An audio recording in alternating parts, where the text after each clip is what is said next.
It's time for our 360 round, and we're breaking down the earnings from Home Depot. We bring in our panel Eric Clark, Portfolio Manager of Rational Dynamic Brands Fund and CIO Brands Portfolio Manager, AccuVest Global, Joseph Feldman, Senior Managing Director, Assistant Director of Research at Telsey Advisory Group. Thank you both for being with us. You both have some Home Depot on the mind and price targets, and maybe for different reasons. Joseph, I'll start with you. You have an outperform rating. You have a 455 target. It's at 396 today with up arrows after the quarterly report, a beat, and breaking the comp sales losing streak that we'd seen. So that was some good news. What did you think of the report? Yeah, I was very encouraged by the fourth quarter and some of the trends that we had saw during that quarter, where just a little bit more life within the home improvement spending category. Pros continue to spend at a nice level. You saw big ticket spending increase a little bit. They got to a positive same-store sales. Transactions were positive for the first time in over 3 years. So some good things, and I think that some of that momentum continued.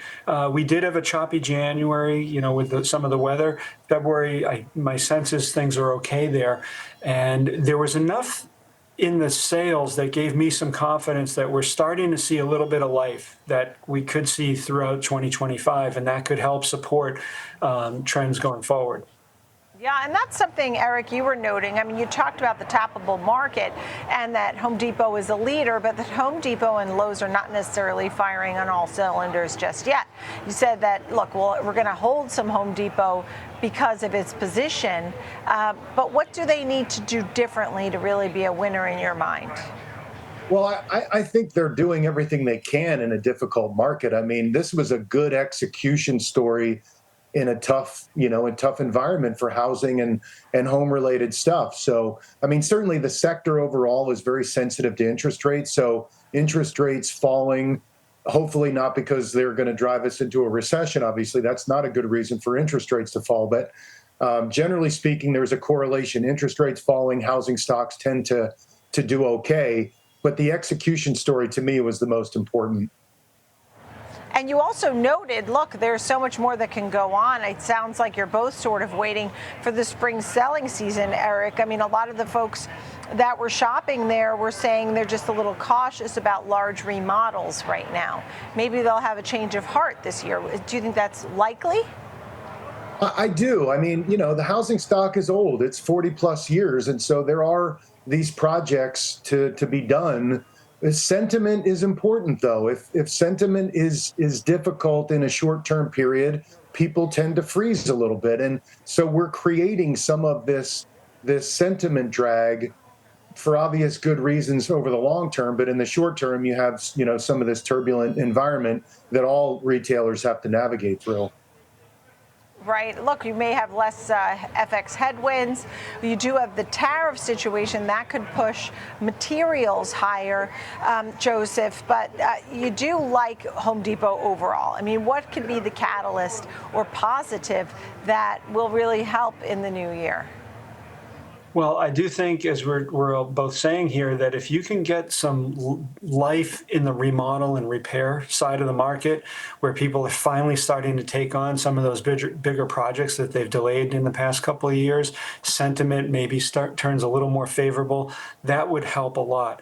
We're hopeful that this spring selling season is going to start to give us a little bit of that indicator.